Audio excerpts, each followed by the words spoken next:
बड़े बड़े पॉडकास्ट देखने का टाइम नहीं है, कोई बात नहीं, ये चैनल को सब्सक्राइब कर लो। पॉडकास्ट की जो सबसे बेस्ट बातें होगी मेरे पॉडकास्ट की, वो इस चैनल पे मैं डालता रहूँगा शॉर्ट क्लिप्स में, ताकि आप शॉर्ट टाइम पे बहुत सारी नॉलेज गेन कर सको। Now let's start.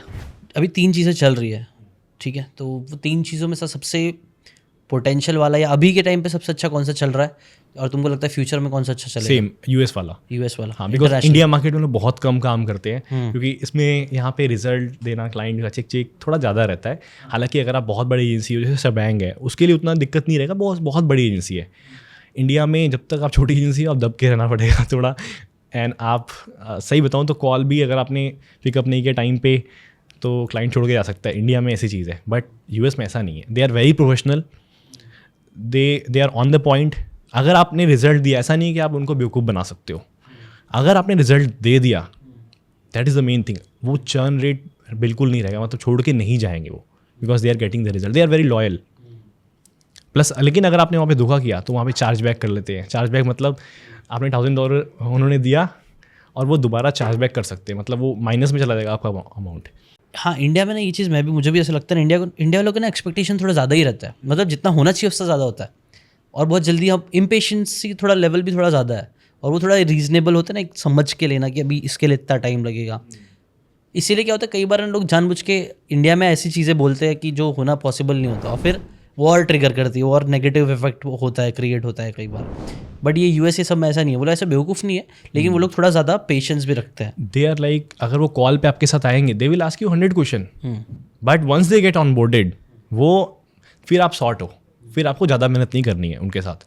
अब वो उतना परेशान भी नहीं करेंगे। इंडिया में अब रहता है, आप सोचते हैं 20,000 रुपये दे दे, एंड यहाँ पे सबसे बड़ी गलती क्या करते हैं लोग, कॉन्ट्रैक्ट नहीं साइन करवाते हैं, कोई एग्रीमेंट नहीं होता है, कोई एक्सपेक्टेशन सेट नहीं करते हैं, तो लोग तो यहाँ पे जब गलती करेंगे तो लोग उसका फ़ायदा उठाएंगे। बताओ ना, कुछ गलतियाँ बता दो जो मैं बताता हूँ। हाँ। सबसे पहला, अगर आप फ्रीलांसिंग या एजेंसी चला रहे हो, ऑनबोर्ड करने से पहले कॉन्ट्रैक्ट या एग्रीमेंट जरूर बनाओ। वर्क ऑफ स्कोप होना चाहिए, कितना आप काम कर सकते हो, थोड़ा बहुत ऊपर नीचे का ठीक है, बट क्लाइंट अगर ज़्यादा कर सकता है तो इसीलिए वर्क ऑफ स्कोप होना बहुत ज़रूरी है। कॉन्ट्रैक्ट में, एग्रीमेंट में बहुत सारे फ्री टूल्स हैं, आप वहाँ से एग्रीमेंट बना सकते हो।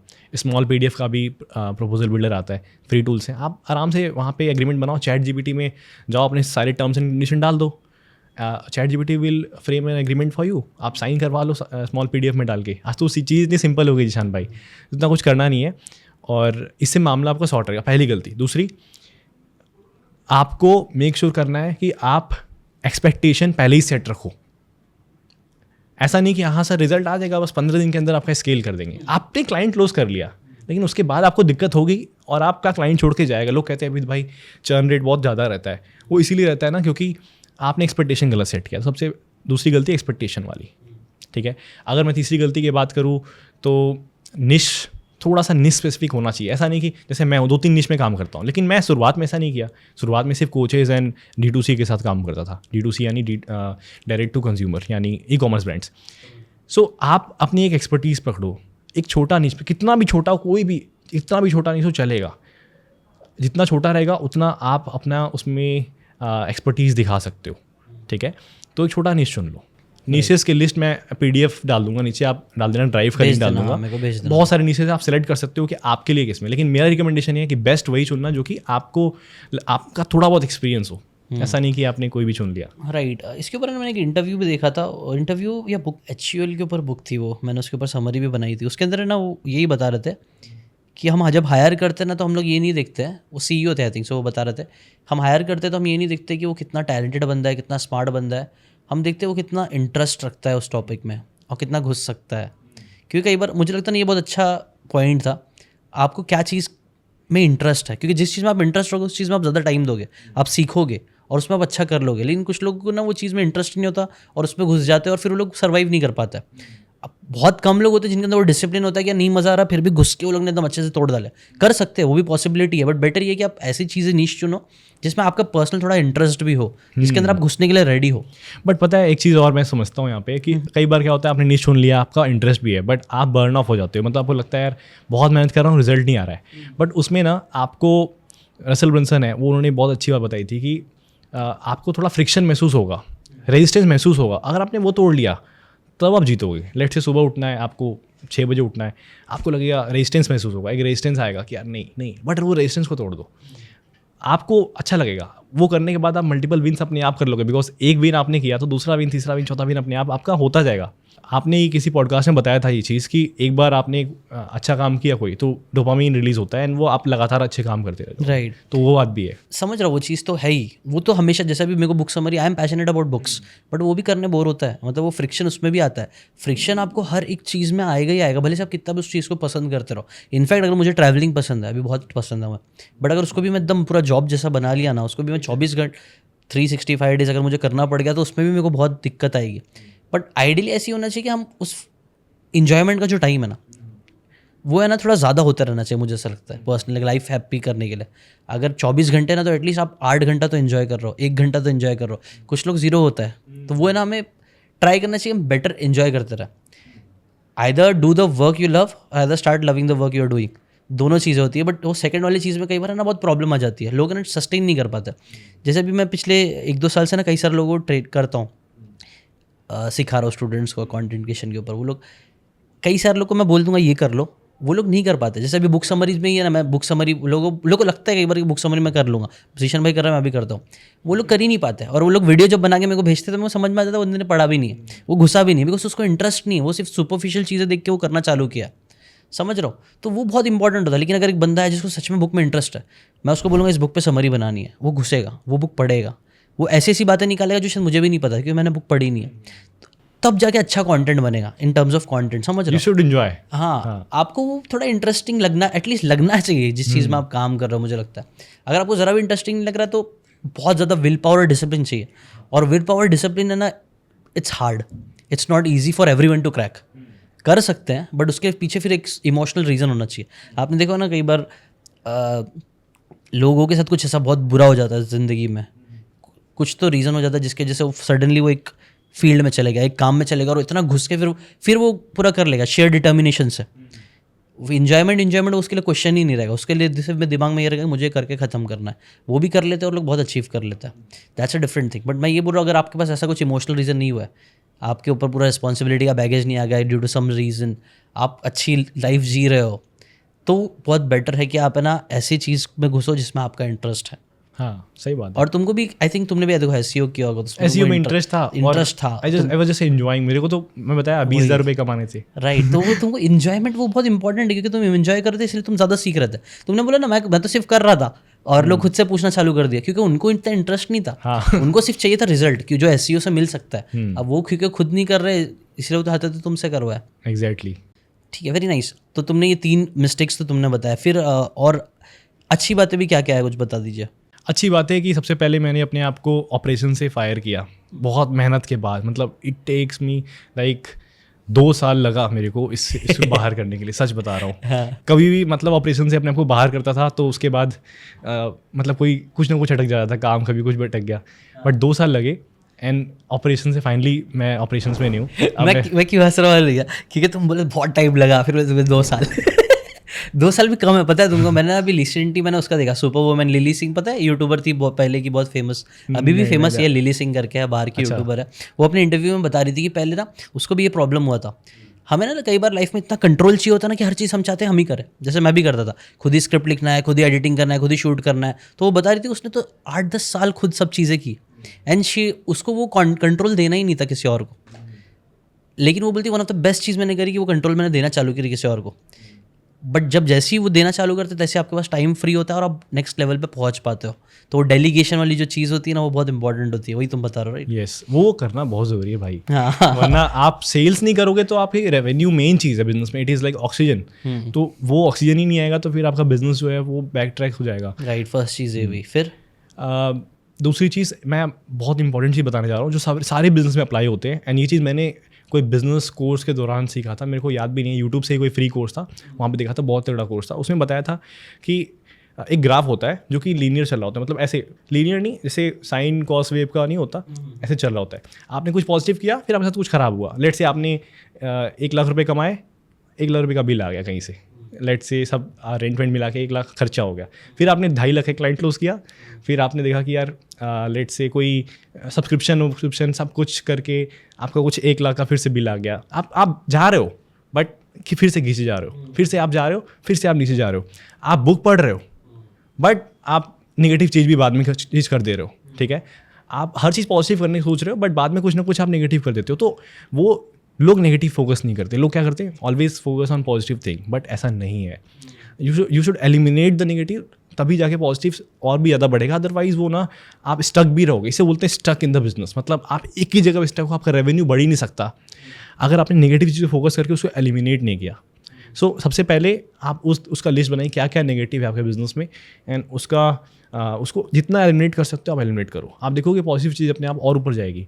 तो ये मेरे के लिए बहुत बड़ा सक्सेस था कि मैंने देखा कि यार क्या सब्सक्रिप्शन मैं कैंसिल कर सकता हूँ, क्या चीज़ मैं कर सकता हूँ, कितने टीम मेंबर्स जो हैं वो अच्छे से ऑप्टिमाइज़ नहीं है काम करने के लिए, मतलब वो बस आ रहे हैं और बहुत ज़्यादा काम नहीं कर रहे, कितने लोगों को फायर कर सकते हैं, कितने लोगों को, नए लोगों को, अच्छे लोगों को हायर कर सकते हैं। बिकॉज अगर कम से कम आपसे अच्छे कम से कम 2-3 लोग चाहिए आपको अपनी कंपनी में, अदरवाइज ग्रोथ नहीं होगी। तो कई सारे टीम मेंबर्स तो जो बैठे रहते थे और ठीक है थोड़ा बहुत ऐड चला दिया, एंड ऐड चलाने में उतना मेहनत लगता नहीं है तो आराम से सैलरी पाते हैं, है ना। तो और थोड़ा मतलब वो भी रहते, लेजी भी रहते हैं, क्लाइंट से अच्छे से कम्युनिकेट नहीं किया। तो वो सब चीज़ें मैंने नोट डाउन करके फिर उसको एलिमिनेट किया। तो मैंने देखा कि बहुत ज़्यादा सक्सेस आया मेरे को। तो बर्ड आई व्यू से देखना बहुत ज़रूरी है बिज़नेस को। तो सबसे पहला गलती की मतलब ऑपरेशन वाला, कि ऑपरेशन से फायर किया। दूसरा कि आप नेगेटिव चीज़ को मैंने हटाया अपने लाइफ से, बहुत सारी नेगेटिव चीज़ को हटाया, तब जाके पॉजिटिव अपने आप होना चालू हो गया। Right, make sense. तुमने ये बोलते हैं ना हमेशा, you should be the dumbest person in the room. ये बहुत इंपॉर्टेंट, अच्छी लाइन है बहुत। आप अगर आपकी टीम में, मुझे भी लगता है मेरी टीम में मैं सबसे बुद्धू इंसान होना चाहिए कि अगर जैसे कि मेरे साथ बैठे लोग ना सब मुझसे समझदार होना चाहिए। अगर मैं किसी से बात करूँ तो मेरे एडिटर को मुझसे बहुत ज़्यादा एडिटिंग के बारे में पता होना चाहिए। अगर मेरे साथ कोई सेल्स का बंदा बैठा तो सेल्स के बारे में उसको मुझसे बहुत ज़्यादा पता होना चाहिए।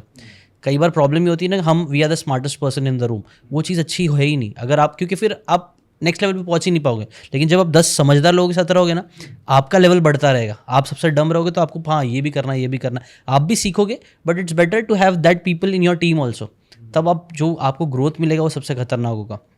तो वही चीज़ मैं भी समझ रहा हूँ, तुमने वही चीज़ करना स्टार्ट करी, राइट। और क्या हुआ, 2 चीज़ें थी, और बेस्ट चीज़ तुमने क्या करी? मैं आपको एक किस्सा सुनाता हूँ, एक इसी में एक सीख मिलेगी मेरे को, मतलब सबको। सो वो मैं एक इवेंट में गया था और उस इवेंट में ना एक D2C का बंदा आया था, ई-कॉमर्स का। तो मैंने बोला आप कितना अर्न करते हो? तो उसने बोला कि मैं 40 लाख पर मंथ अर्न करता हूँ। मैंने कहा 40 लाख पर, हाँ। मैंने कहा ठीक है, अच्छा अर्न कर रहे हो आप। तो बोला मैं सैलरी तो अपनी 50,000 ही लेता हूँ। हाँ। वहाँ से मेरे को एक और सीख मिली, यार अपने बिजनेस से अपने आप को सैलरी देनी होती है।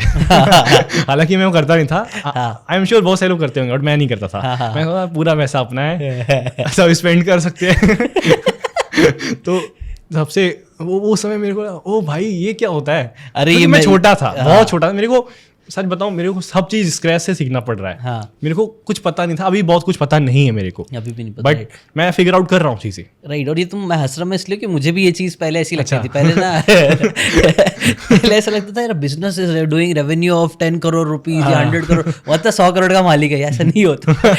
आप कितना भी बड़ा बिजनेस बना लो, आपको उसमें से एक सैलरी निकाल के अपने आप को देनी होती है और वो करना होता है सिस्टमेटिकली, जो कई बार नहीं होती अच्छे से, बट वो करना ज़रूरी है। तो ये जब मैंने सीखा तो मैंने कि यार ठीक है यार, अपने आप को 1 लाख रुपए सैलरी देते हैं, बाकी अपना बिजनेस में रखते हैं पैसा, क्योंकि अपने सर्वाइव करने के लिए यार 1 लाख बहुत अच्छा अमाउंट है, एक अच्छा अमाउंट है। तो मैंने क्या ठीक है, बाद में बढ़ाते रहेंगे, जैसे बिजनेस बढ़ता रहेगा वैसे बढ़ाते रहेंगे। Right, make sense.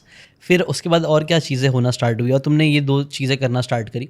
अच्छा, उससे मैं, तुम जब ग्राफ एक्सप्लेन कर रहे थे ना, तब मुझे एक और ग्राफ याद आया, मास्टरी बुक का था आई थिंक। सो एक इसका था, वो success versus effort and time का, कि यूजुअली के लोगों को क्या लगता है ना कि हम जैसे जैसे एफर्ट मारते जाएंगे, टाइम बीतता जाएगा, हमारा सक्सेस ऐसा ऊपर लीनियर ग्राफ जाता रहेगा। बट ऐसा होता नहीं है। ये भी मेरे को बहुत one of the most powerful lesson था मेरी लाइफ का। सक्सेस का ग्राफ है ना, ऐसा होता है, आप थोड़ा एफर्ट सीखना चालू करते हो, आपको थोड़े रिजल्ट दिखना चालू होता है, बट फिर एक टाइम बाद आपको रिजल्ट वो खराब होने लग जाता है। जैसे आपने 2-3 क्लाइंट्स कर दिया, आपको लगेगा अब तो हर हफ्ते 2-3 होएगा, नहीं होएगा। अब आप गिरना चालू हो जाएगा, अब तो एक भी नहीं आ रहा, शिट, आपको वो टाइम पे लगेगा मैं तो वर्स्ट हो गया पहले से। बट ऐसा नहीं है, फिर वो प्लेटो आएगा, फिर कुछ टाइम तक आपके सेल्स ही नहीं होंगे। ठीक है, तो आप 3-4 हफ्ते आपके ऐसे ही जा रहे हैं, बट फिर आप वही एफर्ट मारते रहोगे ना, एक टाइम सडनली वापस से 3 क्लाइंट क्लोज हो जाएंगे, फिर दूसरे टाइम वापस से शायद से 1 हफ्ते में 1 ही हो, और फिर कुछ टाइम तक शायद 1 ही हो रहा है, और ऐसे वो सक्सेस का ग्राफ जाएगा, समझ रहे हो। सक्सेस मिलेगी, मतलब ऐसा नहीं है कि डायरेक्टली, हाँ, कि ऐसा कई बार लोग, मेरे दिमाग में भी ऐसे ही चलता है, we think in linear terms. हमारा दिमाग है ना लीनियर सोचने में बहुत अच्छा है। मैं आपको बोलूंगा 2+2 कितना होता है, बोलो। 4 4 + 2 6 2 +2 8, ठीक है। अब मैं मल्टीप्लाई करने बोल दूँ तो 2 मल्टीप्लाई बाई 2 4 4 मल्टीप्लाई बाई 2 8 16 2 जा 32 वैसी और मल्टीप्लाई करते जाओ 8 बार 10 बार करा दूंगा तो मैं आपको बोलूँगा मुश्किल हो 64/2। हाँ, मल्टीप्लाई करने जाएंगे ना हम लोग तो हमारा दिमाग कॉम्प्रिहेंड नहीं कर पाता है। थोड़ा मुश्किल हो जाता है। हाँ, और उसको स्क्वायर कराना चालू कर दो तो और मुश्किल हो जाएगा। लीनियर वे में सोच रहा है। हम सिर्फ दिमाग है ना इजीली लीनियर वे में ही सोच पाते हैं। तो वही उसमें से वही लेसन दिया गया था कि आप लीनियर सोचना बंद करो। जिंदगी लीनियर नहीं होती है कि आप एफर्ट मारते जा रहे हो, आपको बस 1 लाख 2 लाख 10 लाख 15 20 ऐसा होता है, नहीं आएगा। 1 लाख कमाओगे, एक टाइम आएगा आप शायद 20,000 ही कमा रहे रहोगे। लेकिन हाँ, वो प्लेटो, और वहीं पे ना लेसन ये था ना कि वो प्लेटो जब हम गिरते हैं और वो प्लेटो आता है, वहीं पे 90% लोग गिव अप कर देते हैं। उनको लगता है कुछ तो हम गलत कर रहे हैं, बट बात ये होती है टिकने की कि आप टिकते रहो। और जैसे तुमने भी बताया ना, गलत जो नेगेटिव गलत चीज़ें हम कर रहे हैं उसको मे भी एलिमिनेट करना चालू करो। Improve at that plateau also. तो वो प्लेटो पे हम इम्प्रूव करते रहेंगे तो ऑटोमेटिकली एक और जंप आएगा ही आएगा। एग्जैक्टली। यस, तो वो बहुत पावरफुल लेसन था। ऐसा तुमने भी कभी नोटिस किया, ये चीज़ जो मैं बता रहा था, ऐसा हुआ है तुम्हारे साथ भी? नहीं, ये तो होता ही रहता है, मतलब ऐसा नहीं होता। जैसे मैं बताता हूँ एक बात, जब मैंने अपना ये यूएस वाला एजेंसी चालू किया था तो 2 क्लाइंट मिला। अच्छा, यूएस का बिजनेस मेरा यूएस में रजिस्टर्ड है, मैं आप सबको बता देता हूँ, ठीक है। ऐसा नहीं कंपनी इंडिया में रजिस्टर्ड है, वो यूएस में उसका स्ट्राइप अकाउंट, बैंक अकाउंट सब कुछ यूएस में है। वो सिंपल है, आप स्ट्राइप एटलस करके एक सर्विस आती है स्ट्राइप की, वहाँ पे साइन अप करो, पासपोर्ट सबमिट करो and they will register company. $500 फी है, आपका बैंक अकाउंट सब कुछ दे देंगे वो, ठीक है। And you are registered officially, US में आपकी कंपनी इनकॉर्पोरेटेड है एंड आपका एक अकाउंट है स्ट्राइप अकाउंट। एंड सबसे मजे की बात है, वहाँ पे इंडिया से पैसा लोगों से कोई टैक्स नहीं है। हाँ, ठीक है। तो ये तो बहुत बड़ा हैक बता दिया तुमने। नहीं, एक्चुअली जब आप वो पैसा इंडिया में आओगे तो टैक्स तो लग जाएगा, लेकिन सबसे उसका हैक ये है कि वहाँ से डेबिट कार्ड मंगा लो एंड वो आप स्पेंड करते रहो यहाँ पे, क्योंकि और सारा पैसा वहाँ पे रहेगा। तो ये आप कर सकते हो। तो यूएस वाला जो पैसा आता है ना, वो मैं उसी अकाउंट में रखता हूँ, उसको छूता नहीं हूँ। वो अगर मुझे स्पेंड करना है तो ये सिंपली मैंने ऐसे डबल टैप किया और ये खुल गया, और मैं ऐसे क्लिक करके सिंपली मरकरी का कार्ड होता है, सिंपली टैप करके पेमेंट कर देता हूँ तो वो हो जाता है। कोई मुझे ज़रूरत भी नहीं है, फिजिकल कार्ड की भी ज़रूरत नहीं है। तो लेट्स से मुझे डोमिनोज में ही पेमेंट करना है तो इससे हो जाएगा, कहीं पेमेंट करना है दुनिया में जहाँ पे कार्ड एक्सेप्ट होता है तो उस अकाउंट से पैसे कट जाएंगे। तो यूएस का उसका फ़ायदा ये हुआ कि अगेन टैक्सेशन वाला है कि यूएस में कमाओगे तो टैक्स लगेगा, यूएस से क्लाइंट है तो टैक्स, इंडिया से अगर पैसा जाएगा तो टैक्स नहीं लगेगा, ठीक है। एंड वो डेलावेयर में रजिस्टर करोगे तो टैक्स नहीं लगेगा। डेलावेयर एक स्टेट है यूएस में जहाँ पे कोई टैक्स नहीं लगता अगर आप बाहर से इंटरनेशनल पैसा ला रहे हो, ठीक है। उन लोग के लिए हम लोग इंटरनेशनल है, तो बाहर से पैसा कोई टैक्स नहीं है, समझ गया। तो उससे काफ़ी अच्छी चीज़, मतलब फ़ायदा होता है। तो तुमने मजाक मस्ती में तो बहुत अच्छा हैक बता दी है वाली चीज़। और भी कुछ ऐसे हैक्स है तो बताओ यार। यार देखो, मैं बताऊँ हैक्स का मतलब यूएस में कंपनी रजिस्टर करना ही बहुत बड़ा हैक है। उससे क्या होता है, आपने यूएस में क्लाइंट से $1,000 चार्ज किया, आपको दोबारा कभी बोलने की जरूरत नहीं है, पैसा अपने आप कटता जाता है। हर महीने उसको रिमाइंडर भी नहीं देना है, $1,000 कट के उसके अकाउंट से अपने आप आपके बैंक अकाउंट में आ जाएगा। Don't need to even remind, just continue delivering the services, just continue doing the meetings with the client. And वो उसको भी टेंशन नहीं है, वो उसको भी जानता है कि यार $1,000 हर महीने जाता रहेगा। इंडिया में अगर आपको कोई क्लाइंट है, उसका कार्ड सेटअप कर दो तो यहाँ से भी पैसा अपने आप कटता जाएगा। वो इंडियन अकाउंट में पॉसिबल नहीं है, वो रिजर्व पे पॉसिबल नहीं है, वो कैश पे इंस्टा मुझे पॉसिबल नहीं है। यूएस अकाउंट में इतनी पावर है कि वो ऑटो डेबिट करा सकता है पैसा। सो लेट से आपका कार्ड मैंने ऐड कर दिया और जो अमाउंट मैं सेट करूँगा हर महीने वो कटता रहेगा। तो ऑटोमेशन, आपको फ़ोन नहीं करना, हाँ सर पेमेंट कर दीजिए, वो ना मैं आपको इनवॉइस भेज रहा हूँ, फिर वो सर पेमेंट नहीं किया, 2 दिन बाद फिर फ़ोन किया, फिर उसमें टाइम वेस्ट हो जाता है। तो वो फ़ायदा, वो भी एक बहुत बड़ा हैक है कि आपका चर्न रेट कम हो जाता है। बिकॉज पेमेंट करने कोई जाता है सोचता है यार छोड़ दूँ, बहुत एक्सपेंस हो रहा है, लेकिन कई बार कट जाता है, सोचता है चलो यार छोड़ो, पैसा खत्म हो गया। तो समझ रहा हूँ, फ़र्क पड़ता है, बहुत फ़र्क पड़ता है ये चीज़, और उधर ही से पैसा बनता है। एक बहुत बिजनेसमैन ने ये चीज़ बोली थी ना कि you don't make money when you sell your product to new customers, you make the most amount of money when you sell the existing customers regularly. Exactly. तो जो आपके रिटेनर्स होते हैं, जो मतलब इसलिए मेंबरशिप साइट्स बहुत ज़्यादा पावरफुल होती है, क्योंकि आप इन्हें एक बार मेंबर बना लिया तो वो लोग अगर आपको अगर अच्छा प्रोडक्ट है, करते जा रहे पेमेंट, तो उससे ही सबसे ज़्यादा वेल्थ बनेगी, और उस पर फोकस भी करना चाहिए बड़ा अमाउंट बनाने के लिए। एग्जैक्टली राइट, और उस पर तुम भी फोकस करो, राइट। हाँ, एजेंसी में, अच्छा एजेंसी में, लेकिन एक चीज़ तो होगी ना, एजेंसी का स्केलेबिलिटी का इशू आता होगा। Yes, absolutely. एक पॉइंट के बाद आपको बहुत ऑपरेशनली एफिशिएंट बनना पड़ेगा। मतलब इस ऑपरेशनली एफिशिएंट का मतलब ये है कि आप 1 करोड़ पर मंथ पे अगर आप स्केल करके, उसके बाद आपको दिक्कत आएगी, और दिक्कत क्या करेगी, ऑपरेशन चले जाएंगे, टू मच वर्क, बहुत सारे क्लाइंट्स, आप कितने भी हायर कर लोगे ना आपको दिक्कत आएगी, क्योंकि आपने स्पेंड 1 करोड़ कर लिया है। बट बहुत सारी एजेंसीज हैं इंडिया में भी, जैसे एक मेरे फ्रेंड है, अक्षय नाम है उनका, वो अभी इंडिया में बाहर नहीं, इंडिया में 1.5 करोड़ पर मंथ अर्न कर रहे हैं अपनी एजेंसी से। तो उनसे मैंने बात किया, वो दिन भर वो मीटिंग्स में रहते हैं, वो भी बहुत बिजी रहते हैं, ठीक है।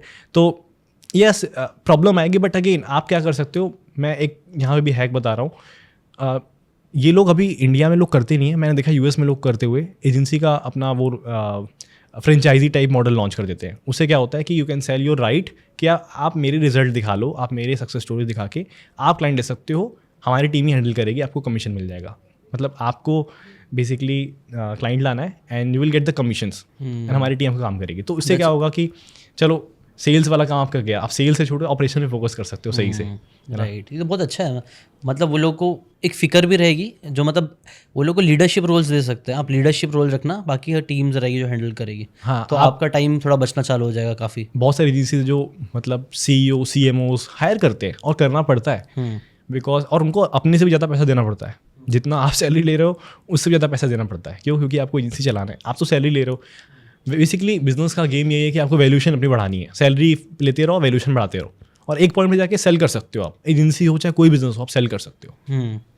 तो ये तुम्हारा विजन भी ऐसी है? मेरा एजेंसी का यही विजन है। यूएस वाली एजेंसी मैंने बनाई ही इसीलिए है, और वो फायर फनल्स LLC वो रजिस्टर्ड इसीलिए है कि उसे मेरे को सेल करना है उसको एक अच्छा बिजनेस बना दोगे और फिर उसको सेल कर दोगे। एग्जैक्टली मतलब मेरा टारगेट है कि एटलीस्ट $5 मिलियन पे सेल करना है उसको, और $5 मिलियन को सेल करने के लिए पर मंथ आपको अच्छा खासा उस पर रेवेन्यू बनाना पड़ेगा। जैसे कितना बनाना पड़ेगा? मतलब आप समझ लो पर मंथ $30,000 एटलीस्ट आपको बनाना पड़ेगा। $30,000 $40,000 minimum, that is bare minimum. And $5 million पे आप सेल कर सकते हो फिर।